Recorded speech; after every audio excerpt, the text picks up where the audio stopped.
දැන් ඔය දන්නව නේද දීලා හිත හදාගන්න බැරි වුණාම වෙනදී ගම්වල ඉන්නව නේද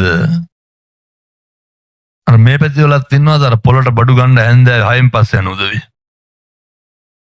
ඇයි යන්නේ ඉතින් මං කියන්න ඕනේ අර ගොඩවල් හේරම දාගෙන එනවනේ රුපියල් 15ක් අඩුවේ කිලෝ එකේ එකත් නෑ වෙලෙන්දෝ කලවම් කරලා ඔක්කොම හරි කරනවා තව ඉන්නව රැද්දවලක් නෑ ලස්ස ගණන් දීලා මෙට ගත්තට බුදියන්න පින තියෙනවද බුදියන්නේ 12ට විතර ගෙවල් දොරවල් බිරිඳ දරුවෝ හිටියට ඉන්න වෙලාවක් තියෙනවා එවනම් පෙර කරුම හොඳේ සමහරව ඉන්නවා පින්නතරි කන්නේ නැන්නේ මතක් නැති අපේ ගමේ අහවල් වයි කියලා අඳින්න මොන උත්සවයටත් දෙන්නේ 500යි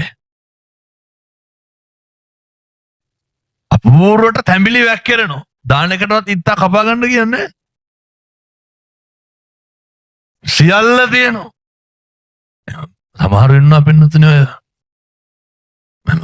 කරවල කෑල්ලක්වත් කන්නේ පිට මගුල් ගෙදරකට ගිහුවාම එම තිබ්බටම බෑ මොකද්ද තියෙන්න ඕනේ ඒවා භුක්ති විඳින්න පින තියෙන්න ඕනේ තිබ්බටම බෑ සමහරු ඉන්නවා ඒ අතර දවසට හොයන්නේ 3000න් 200ක් ඉතුරුනත් ඒකට සිගරට් එකක් කරන්න එන්නේ හොඳට කාලා බීලා ඉන්න මිනිස්සු ඉන්නවා පින්නතුනි දුන්නහම හම්බෙනවා අර මතකද අදින්න පුබ්බකට ඕනේ අදින්න පුබ්බකට පුදුම සල්ලියක් නේ තිබ්බේ අදින්න පුබ්බක මැරුණනේ කොල්ලත් මැරුණ කවුද මට්ට කුණ්ඩලී මැරුණ 7 දවසේ අදින්න පුබ්බක මැරිලා සතියක් විතර යනකොටත් අදින්න පුබ්බකගේ ගෙදර තිබ්බ බඩු මුට්ටු සේරම රාජසන්තක වුණා කෙනෙක් නැති හින්දා. පින්නතුනේ අදිනවා මාලිගාවට. රජුරෝ කියනවලු අනේ අදින්න පුබ්බක කාලවත් මරණන.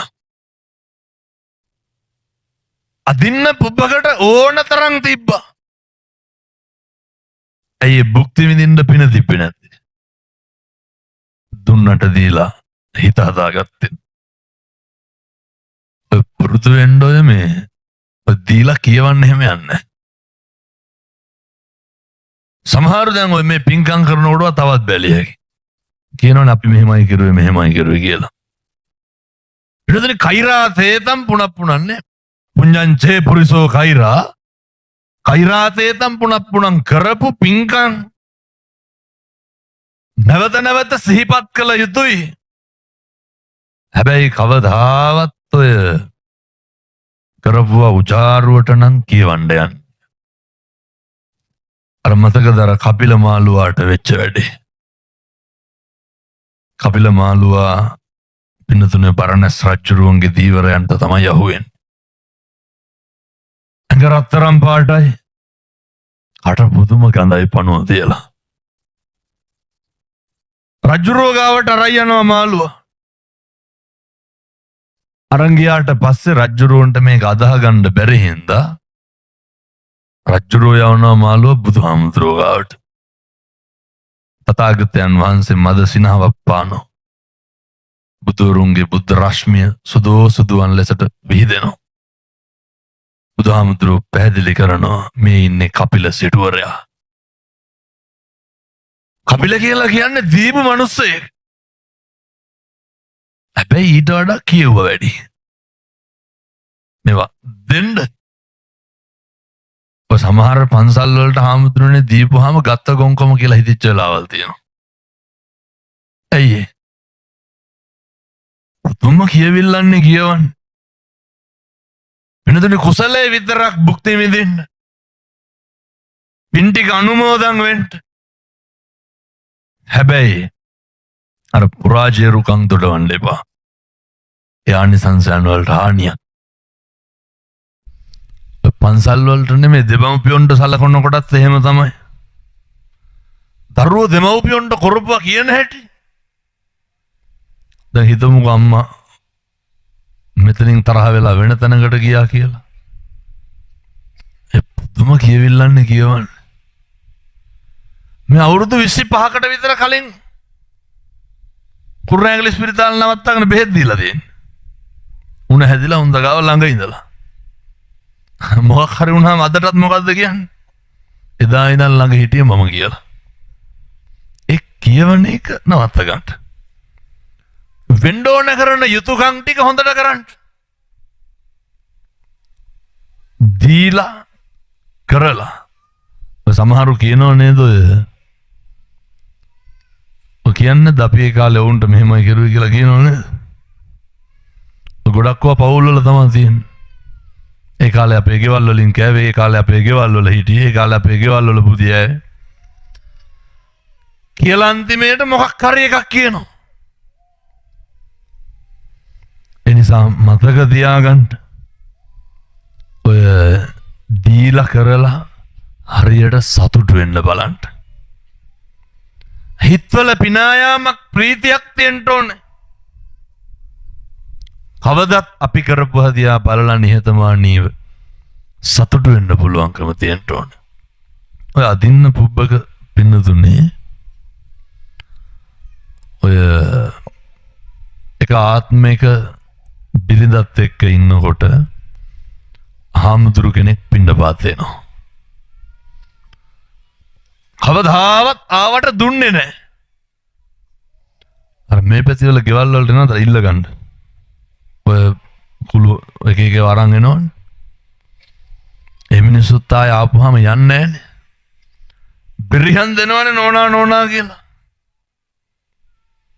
අරගෙනම යන්නේ. සමහර ගෙවල් තියෙනවා ඔය ඒ ඈතින් මෙනව දැක්කම දොරවල් වහන කවුරුත් නැති ගානට සද්ද නැතුව ඉන්නවා. අර මිනිස්සු යන්නේ කතා කරලා ගෙදරින් සද්දයක් ආවෙන්නේ නැත්නම් අයිති මල් පඳුරක් හරි ගලවම් බෑග් එකේ දාගෙන යන්නේ. උදුරුදලක්වත් තියන්නේ නැහැ නෝ ඉල්ල ගන්න මේ මිනිස්සු. මේ පැතිවල නම් කොහොමද දන්නේ නැහැ බොහෝ පැතිවල එහෙමයි. තියෙන මොනවා හරි හොරකම් කරගෙන යන්නේ. බේරෙන්න බැරිම තැන මොකද කරන්නේ? රුපියල් 15ක් 20ක් හරි හාල් හුන් වරි කාලක් විතර හරි ගිහිල්ලා අරකට දානවා. ඉතින් අර රුපියල් 15 මුලින්ම දුන්නා නම් මොකද වෙන්නේ? අල්ලතුර ටිකක් හරි කමන්නේ දීපු එක දෙන එක. ඒක මුලින්ම දෙන්න. ඒක හරි හොඳට දෙන්න. ඒක හොඳ හිතින් දෙන්න. මොකද පින්නතුනේ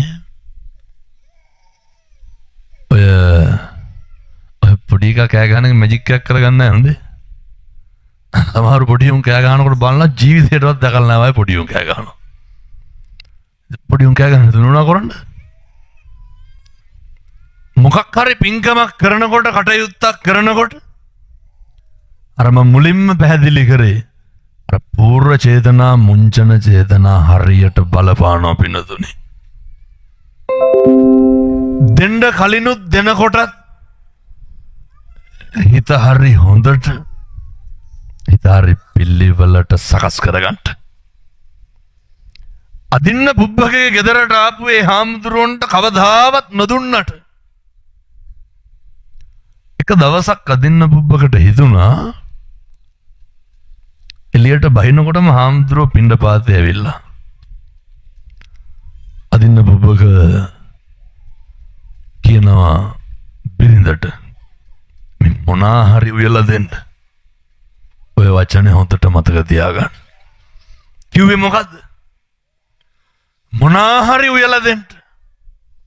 බිරිඳ මොකද කරේ? බිරිඳ හොඳට උයලා දුන්නා. ඒ මොනා හරි උයලා දෙන්න කියලා කිව්වේ හරි පැහැදිලි සිතුවිල්ලෙන්. ඔය පින්නතුනේ විමානවත්වේ තියෙනවා අපේ හාමුදුරුවෝ දන්නා නාවා විමානේ. පින්නතුනේ සම්බුද්ධ ශාසනයේ ඉර්ධිමත් භික්ෂුන් වහන්සේලා අතර අග්‍රස්ථායක කවුද? මුගලන් මහරහතන් වහන්සේ අතෝ මේ කියන්නේම නෑ හොඳ හාමුදුරුවන්ගේ අදින්න පුබ්බගේ කතාව නිකන් දෙවෙනි නිමවායි කියලා ඒක බොහොම ඉක්මනට කියනවා. මුගලන් මහරහතන් වහන්සේට අපූර්ව හැකියාවක් තිබ්බා. වෙනතුනේ මේ බුදුහාමුදුරුවෝ වක් කරගෙන ඉන්න අත මෙහෙම දිගාරිනකොට මුගලන් හාමුදුරුවෝ මොකද කරන්නේ? තවුතිසාවට ගිහිල්ලා සිද්ධිය අහගෙන ඇවිල්ලා බණමඩුවේ කියනවා. වක් කරපු අතක් දික් කරන සැනින් මුගලන් හාමුදුරුවන්ට පුළුවන් මොකද්ද? අපායේ දිව්‍ය ලෝකවලට යන්න, ගිහින් එන්න. ඒක ඉතින් පින්නතුනේ ආශ්චර්යයක් එහෙම නෙමෙයි. කෝටි ගාණක් මහරහතන් වහන්සේලා අතරින් මහා ශ්‍රාවකයන් වහන්සේලා පත් වෙන්නේ කී දෙනායිද? 80යි. කෝටි ගාණක් අතරින් බුදුරු දේශනා කරන බුදුහාමුදුරුව පැහැදිලි කරනවා.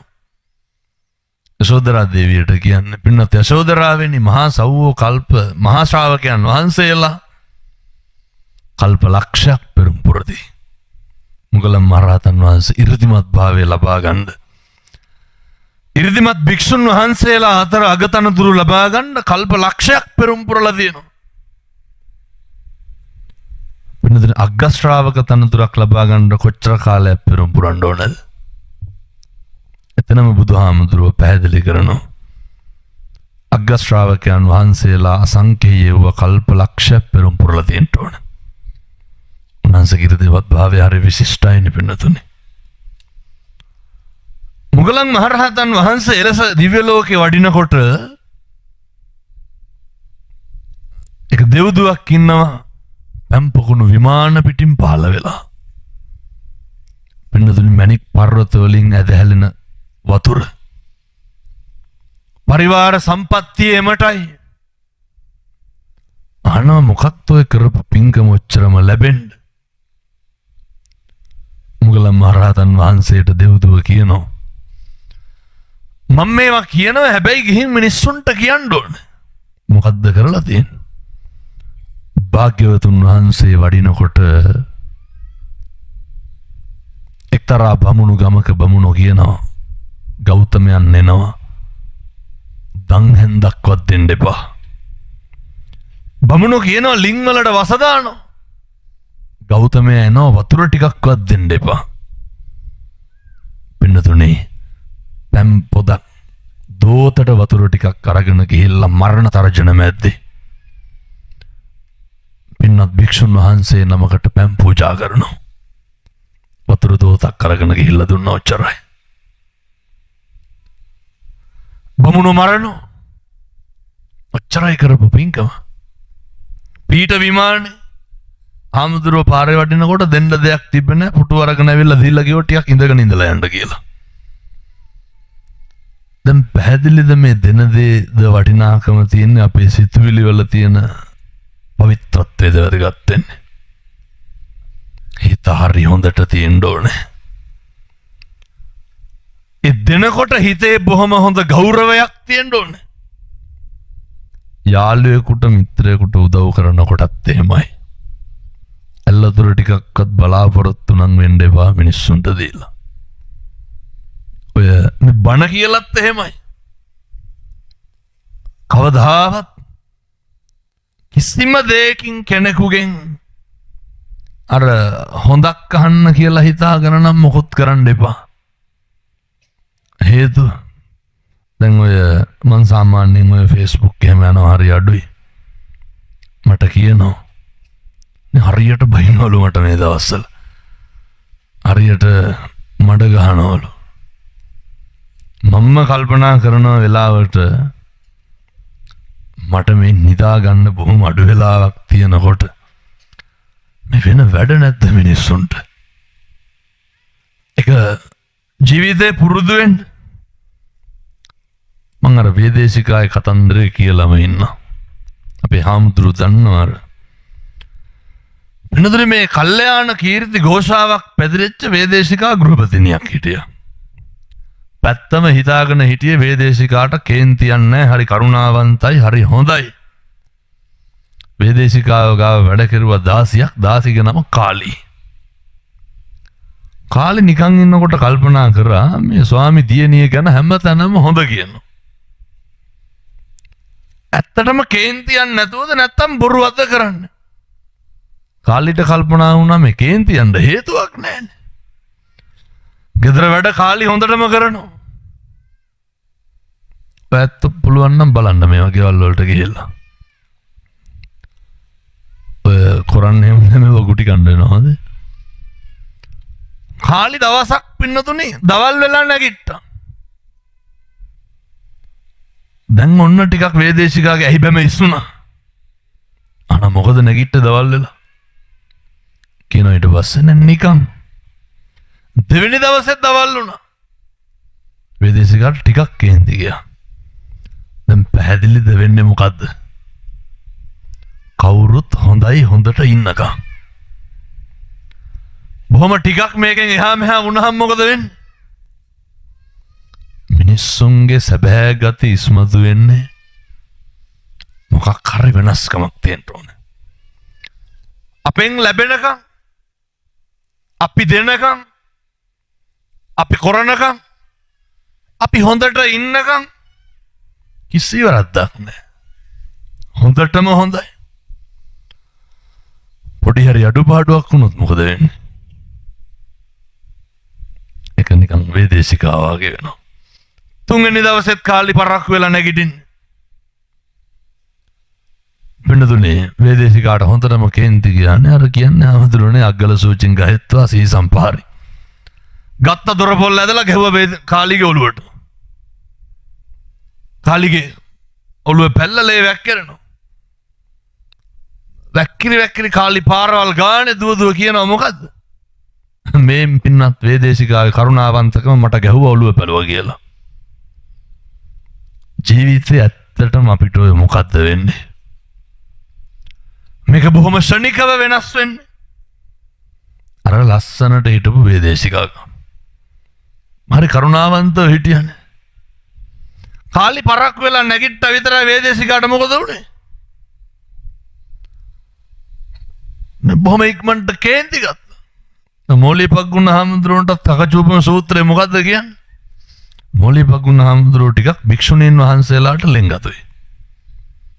අය කියන්නේ අනවශ්‍ය වෙලාවෙත් ගිහිල්ලා කයිවාරු මේ කතා කර කර ඉන්නවා. භික්ෂුන් වහන්සේ කෙනෙක් ඇවිල්ලා බුදුහාමුදුරන්ට කියනවා බුදුහාමුදුරන් මෝලිපග්ගුණ හාමුදුරුවෝ ටිකක් භික්ෂුණීන් වහන්සේලාත් එක්ක කතාවට රුචි. බුදුහාමුදුරුවෝ ගෙන්නලා අහනවා ඇත්තද? එහෙමයි හාමුදුරුවනේ. බුදුහාමුදුරනේ ඇත්ත. මෝලිපගුණ හාමුදුරුවන්ට කේන්ති යනවා. උන්වහන්සේත් එක්ක භික්ෂුණීන් වහන්සේලාට බයිනකොට කේන්ති යනවා. මිනිස්සුන්ගේ අර අපි අපේ ජීවිතේ වැඩිපුරම දැන් වේදේශිකාටත් මොකද වුනේ? මෙල් බොහොම ලස්සනට ඉන්නවනේ. බොහොම හොඳට ඉන්නවා. අපි ඇවිස්සෙන්නම කවුරු හින්දාද? කවදාවත් ඔය ඇත්තු කරපු වැරද්දකට ඔය ඇත්තුන්ට කේන්ති ගිහින් තියනවද? කවදා හරි කේන්ති ගත්තනම් කේන්ති ගත්තේ කවුරු කරන වැරද්දකටද? අනුන් කරපු එකකට නෙමෙයිද? දැන් මට කියනවා අපේ දායක පින්නතුන් විදේශගත උදවිය හාමුදුරුවනේ හාමුදුරුවෝ ගැන නොදන්න බොහෝ දෙනෙක් හාමුදුරුවන්ට මඩ ගහනවා. මම හොදෙන් කවුද මඩ ගහන්නේ? ඔය මේ කොහෙවත් යන මිනිස්සු.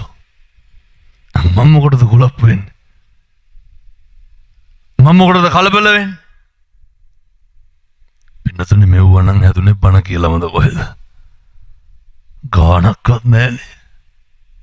මම දැක්ක ඊයේ පෙරේදත් කියන කත්නූරු නිගන්ට අපොම් වෙලා කියලා. මේ මට බයිනෝ. එහෙම මේ කෙස් ගහකටවත් දැනෙන්නේවත් නැහැ.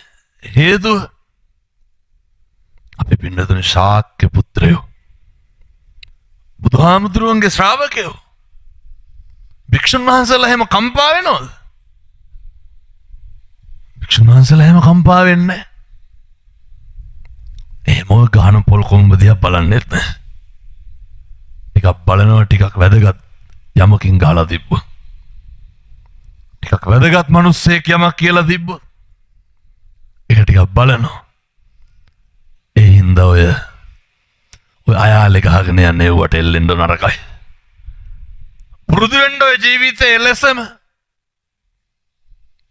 කම්පාණම් වෙන්න එපා. අනේක මත ඇවිස්සෙන එක නවත්තන්න. පොඩි දෙයක් අහන්නද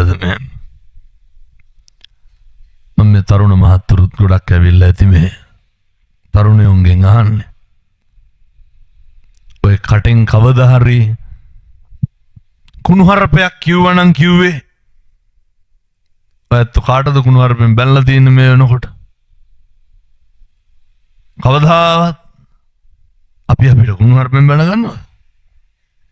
අනුන්ට නෙමෙයිද බයින්? පව් පිරෙන්නේ කාටද? ඒ මොකටද අනුන්ට කුණුහරුපෙන් බැලලා අපි පව් පුරව ගන්න? කවදාවත් බනින්න එපා. කවදාවත් කිසි කෙනෙකුගේ හිතක් රිදවන චේතනාවෙන් මොකුත් කරන්න එපා. වචනයක්වත් කියන්න එපා. ඒ අකුසලයේ අපිට ඔයත් ඔකේ හාමුදුරුවනේ හිත හොඳින් කොච්චර ඉන්න ගියත් ඉන්න දෙන්නේ නැහැ නේ කියලා. පින්නතුනේ මේක කම්පා වෙන්නේ නැතුව ඉන්න. ඒ ලාභය අපිට තියෙන්නේ. එනිසා කාලෙකින් හම්බෙච්ච මිනිසත් භවය තුල කිසි කෙනෙකුගේ දේවල් වලට හෙට ඉඳන් ඇවිස්සෙන්න එපා. හිතේ මෛත්‍රිය, හිතේ සමාධිය එලෙසම තියාගන්න.